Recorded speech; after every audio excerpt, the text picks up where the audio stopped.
I thought about making jokes here, and I decided against it. How do you preach the liberation of the birth of Jesus to someone who found their child dead in the crib? You're like, that's why I take this week off, Eric. That's why. The podcast you're about to listen to may contain objectionable language, adult and or immature content, mentions of Jesus Christ, and unironic readings of holy Christian scriptures. If any of this is likely to offend you in a manner that you find less than enjoyable, maybe don't listen.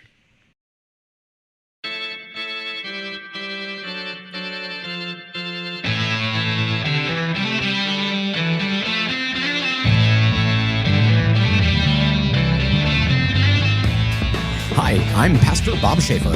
And I'm Pastor Eric Damon. Thanks for joining us.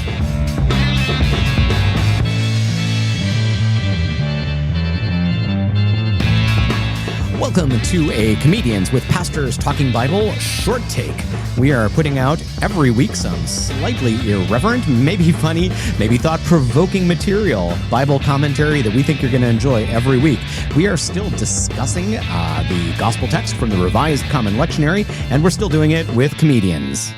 But every other week, we drop the introductory banter with featured comedians, and we dive right into the scripture with our comic theologians.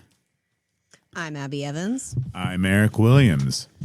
Thanks for coming back this season. Thanks for having us back. What she said. So we are going to start by laying out our cards here that our individual backgrounds play a really big role in how we understand stuff. Of course they do. And so it's important for you to know about Pastor Eric and me that we are both pastors in the Evangelical Lutheran Church in America, a tradition that confesses the Bible as the inspired Word of God, and that it is the authoritative source and norm for our proclamation and our teaching, which just is a really fancy, churchy way of saying that we care about the Bible. We believe that it is true. We believe that it matters. But we also believe that the Bible isn't Jesus. It points us to Jesus and not the other way around. And Eric and Abby, you are comedians we roped in to being regular contributors to this. And nodding is a wonderful podcast strategy. For those listening, they were aggressively nodding in agreement to being comedians roped into We're this like, task. that's true. You don't need verbal affirmation on that. It's known. It's our bodies. People can hear our bodies, right? You know, I turned 50 a couple of weeks ago, and I'm at the point where I'm concerned that you can hear my body when I nod. Mm-hmm. But I like that your body sounds like a higher pitched Tim Allen. Whose doesn't? I imagine that Tim Allen's body sounds like a higher pitched Tim Allen.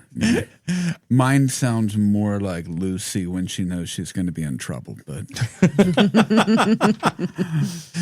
with two pastors and two regular contributing comedians, I think we are ready as we preface our short takes to dive right into Bible readings. All right, put on your swim caps because we are going to dive into the first Sunday of Christmas. And you thought that Christmas was just a single day. Oh, no, there are 12 days of Christmas, friends. And it's not just a song. It is not just a song. It's a way of life. There's a reason why pastors get cranky about everybody putting out the Christmas decorations and everything in November or something like that. Christmas is December 25th, the Feast of the Nativity, and then 12 days. So this is the first Sunday of Christmas, and it's December 28th, 2025. Our reading is from the Gospel of Matthew, chapter 2. Now, after the magi had left, that's the wise men, an angel of the Lord appeared to Joseph in a dream and said, "Get up, take the child and his mother, and flee to Egypt, and remain there until I tell you. For Herod is about to search for the child to destroy him." Then Joseph got up, took the child and his mother by night, and went to Egypt, and remained there until the death of Herod. This was to fulfill what had been spoken by the Lord through the prophet, "Out of Egypt I have called my son." When Herod saw that he had been tricked by the Magi, he was infuriated, and he sent and killed all the children in and around Bethlehem who were 2 years old or under, according to the time that he had learned from the Magi. Then what had been spoken through the prophet Jeremiah was fulfilled. A voice was heard in Ramah, wailing and loud lamentation, Rachel weeping for her children. She refused to be consoled, because they are no more. When Herod died, an angel of the Lord suddenly appeared in a dream to Joseph in Egypt and said, "Get up, take the child and his mother, and go to the land of Israel, for those who were seeking the child's life are dead." Then Joseph got up, took the child and his mother, and went to the land of Israel. But when he heard that Archelaus was ruling in Judea in place of his father Herod, he was afraid to go there. And after being warned in a dream, he went away to the district of Galilee. There he made his home in a town called Nazareth, so that what had been spoken through the prophets might be fulfilled. He will be called a Nazarene. So I'm never in church on this Sunday. I take this Sunday off for vacation every year. So I've never actually preached on the death of the Holy Innocents here, but I'm kind of preaching the slaughter of children has got to be a difficult one. I also do not hand this one off to a pulpit supply teacher. We do lessons and carols. So, Okay. You choose to leave the church for the week that you're supposed to talk about Jesus and Joseph leaving Egypt. That's the more difficult part is the murdering of babies. I was going to say Jesus and Joseph going back to Israel from Egypt. That's not. Look, I guess you don't hate travel as much as I do. I was going to say that part, like the part of this passion that I feel the most seen is Rachel weeping and refusing to be consoled. Yeah. What was actually going through my head was like, oh, it makes sense that the angel's like, yo, y'all need to get up and get out of Egypt, because historically this is a time period, correct me if I'm mistaken, where Caesar is defenestrating babies that could take power. So what you have first is the angel tells Joseph you need to go to Egypt because Herod is going to come and kill all the babies. Egypt is where you are going to take refuge. Yeah, so they go to Egypt, and then after all the people killing the babies have died, the angel comes and says, you can now go back all clear. I don't remember this part in Joseph and the Amazing Technicolor. Different This is a different Joseph. Yes, okay, yep. I wanted to double check because that always really confused me when I was both dreaming though. Yeah, like a couple thousand years difference there. Okay. The Andrew Lloyd Webber one is Old Testament. Yeah. Okay. Yep. Cool. Yep. Wait, Joseph and the Technicolor Dreamcoat isn't about. Yeah, that tripped me out when I found Mary's that out husband, too. Joseph. No. Nope. Two very different Josephs. Donny Osmond never. No. I'm enjoying watching you have this revelation. I was gonna say I am making a absolutely disbelief face. Like my mind is just blown. Jesus, Call me Bill Clinton. Hey, Bubba. Jesus was a part of that family, but not for a lot of generations afterwards. Okay, we've got some Game of Thrones stuff going on here where it's like, well, yeah, there was a Bran, but not that Bran. Mm-hmm. Yes. Quite a lot of time has gone past since the Joseph that brought them to Egypt. There's overlaps. They are not the same, but they are over. It's kind of like Martin Luther and Martin Luther King. They are not the same person, but you can find similarities if you look hard enough. Yes, and actually, this is a really important point because Matthew, as a gospel writer, as he tells his story about Jesus, one of the things that he is very interested in is making connections to the Hebrew Scriptures. He really wants people to see how Jesus and the movement that has developed around Jesus, the convictions people have about Jesus, that they aren't out of nowhere, that they are contiguous with the faith of his people, of the Jewish people. So he does more than any of the gospel writers. He is making callbacks to the Hebrew scriptures, to the Old Testament. He is showing how this thing that was written back then has been fulfilled in Jesus over and over again. You saw that in this reading here. And the story about Israel being in Egypt, the whole Joseph and the Technicolor Dreamcoat, how they came to be in Egypt and then spent a long time there, which eventually leads us to the Exodus with Moses leading the people out. That is like very much in Matthew's mind. So you have gotten your Josephs confused, but it actually is in a helpful way. Yeah, that was my plan all along. You are just that It's freaking like- brilliant. It's, it's kind of like the Stegosaurus and the T-Rex, like in our puny little human minds. They just like lived in Jurassic Park together, but no, it's actually further.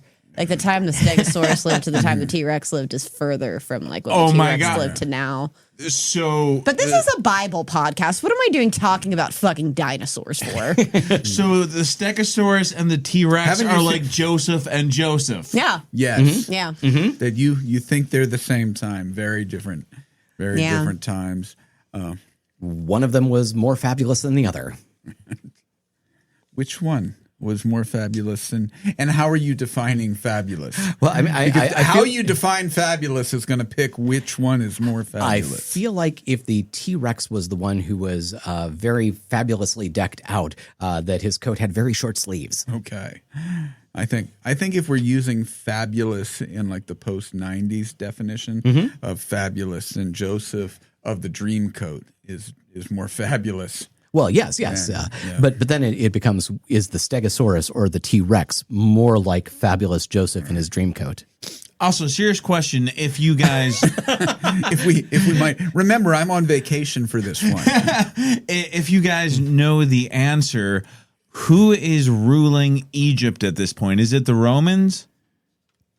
So I Because I think I do not have a definitive answer for that, but it's I believe the don't. Egyptian Empire has just come to an end because it ends when Augustus kills Cleopatra and defenestrates Caesar Julius Jr. I think that is right, that you've got basically, you might say puppet governments. They're not, they're client governments in Jerusalem and Egypt. This is who Herod is. He is formally, officially king in Jerusalem, but he is a client of Rome, and everyone knows that.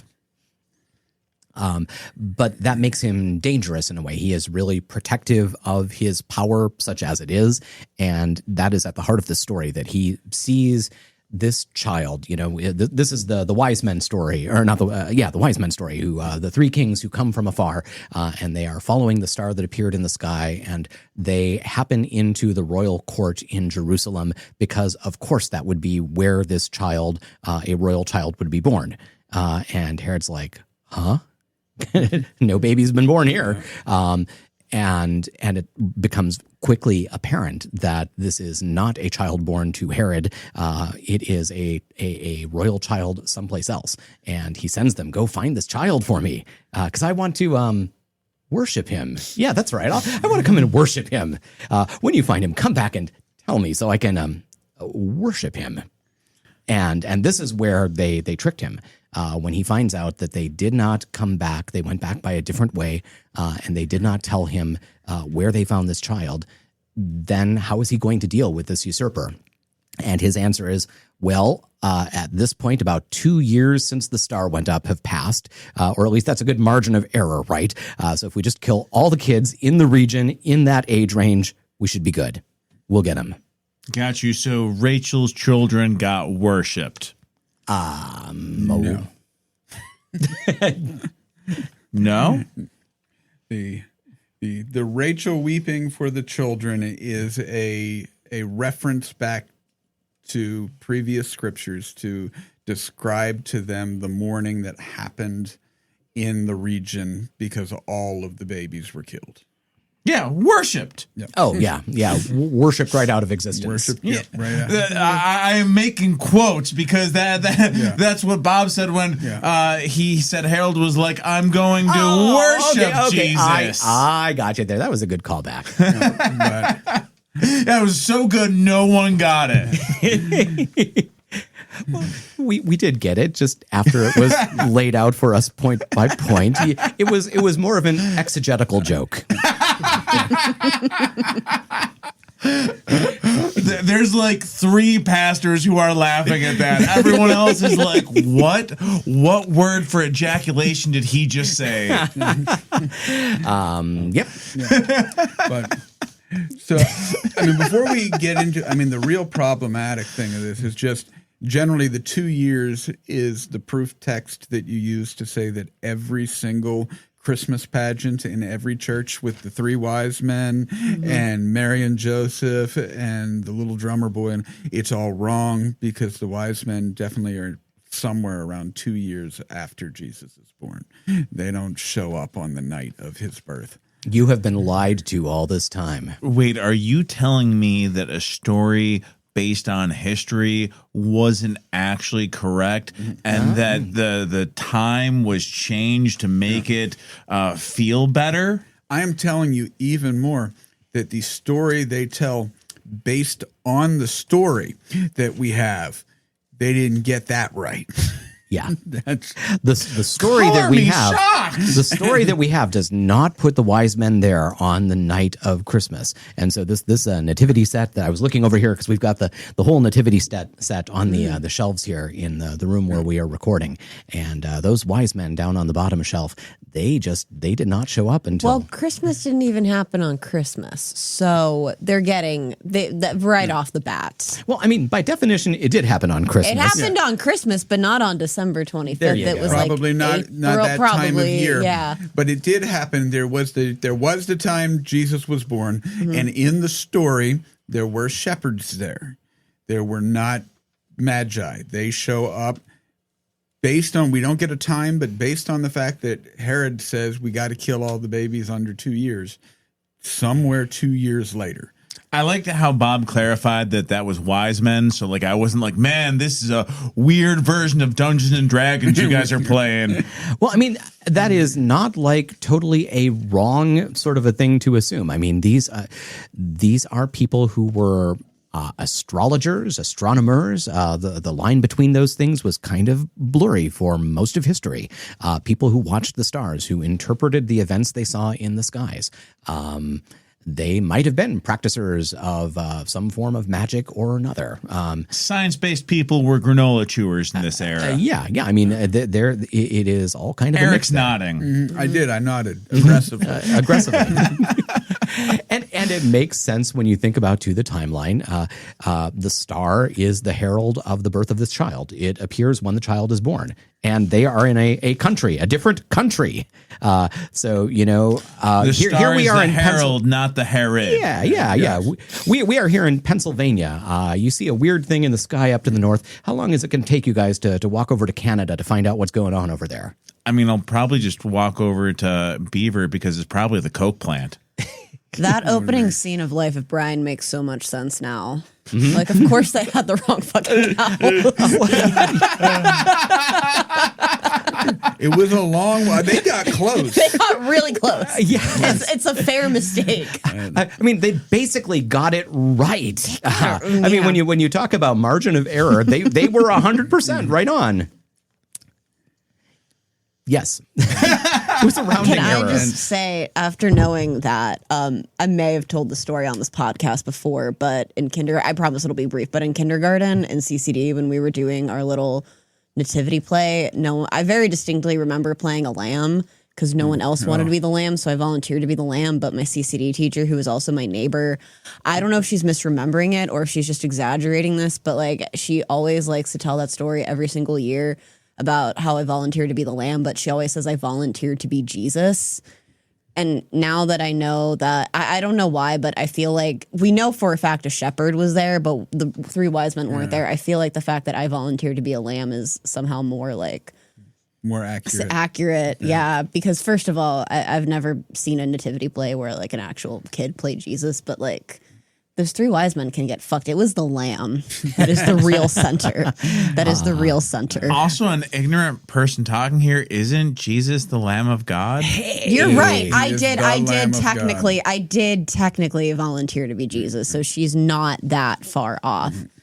I think, you know what? I think if she ever brings it up, I'm gonna be like, yeah. If you were, You're like, that's you not the lamb I volunteered to was be- volunteering for. if you volunteered to be a lamb that also was kind of a lion, that like those old hologram cards that you tilt and they do, if that's what you were dead on. Yeah, dead on. It's- I was like, oh, you mean like an actual lamb, not like lamb. I mean, I volunteered to be this too. That's cool. Lenticular lenses. That's what was on those cards. Lenticular lenses. I believe you.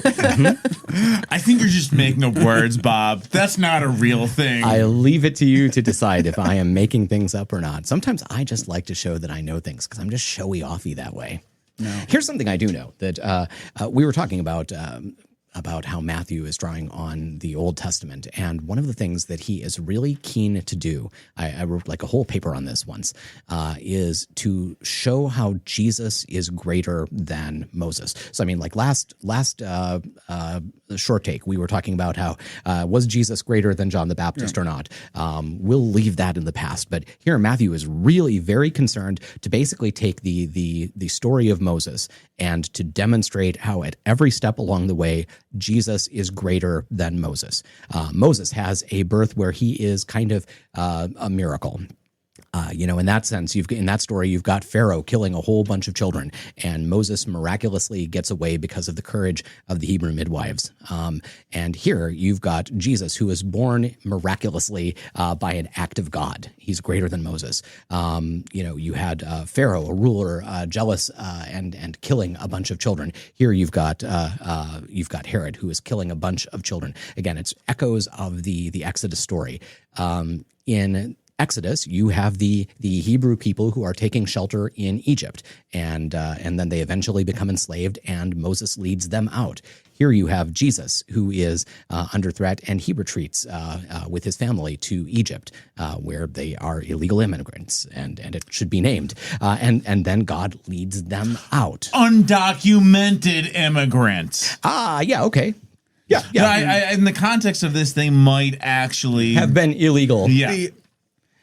As in the last episode, we talked about mapping first century stuff onto economic models. Immigration models of the first century do not map onto our time. In order to make the point, calling them they are refugees. Calling them illegal immigrants is a thing that has become popular amongst certain clergy because it makes a point, but it is not a technically accurate description because just our means of covering national immigration things was just not a thing that existed in the time. It's spiritually accurate. There is a point to be made in that. I prefer refugee makes the point while being more accurate that they were refugees. They were leaving accept your correction and clarification. Yeah. Bob was talking about how Matthew is emphasizing Jesus' superiority to Moses, and I was thinking Moses gave everyone gefilte fish, and Jesus just gave people fish. Jesus is superior.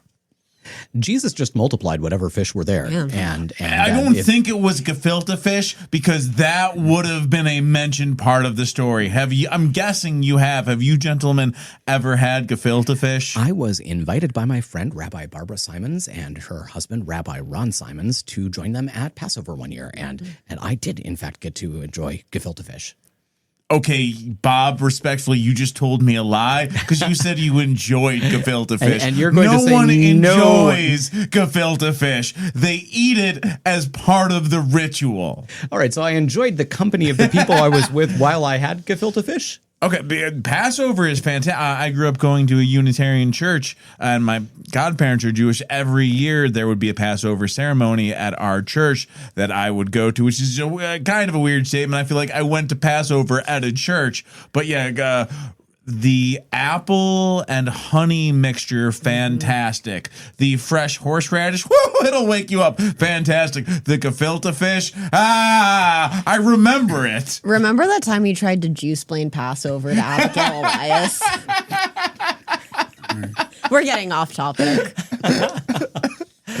Well, no, I mean, because again, the Passover story is the story that Matthew is echoing, right? I mean, this is that the Passover, the Exodus, it's all there, and we should be watching for that. So we are going into a season now where we're going to be reading a lot of Matthew, and so we're going to be living with this gospel for the whole season 3, basically. And it's good to be watching for the places where the Hebrew scriptures are lined up that way. And even for this Sunday, it's a helpful fence, I guess, to put around how you preach this.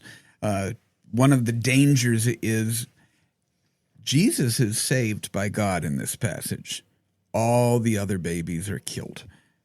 That is a dangerous road to go down theologically in preaching to folks that well, of course, the Jesus story is going to move forward, but your baby and someone else's baby may not be important to that. I mean, it is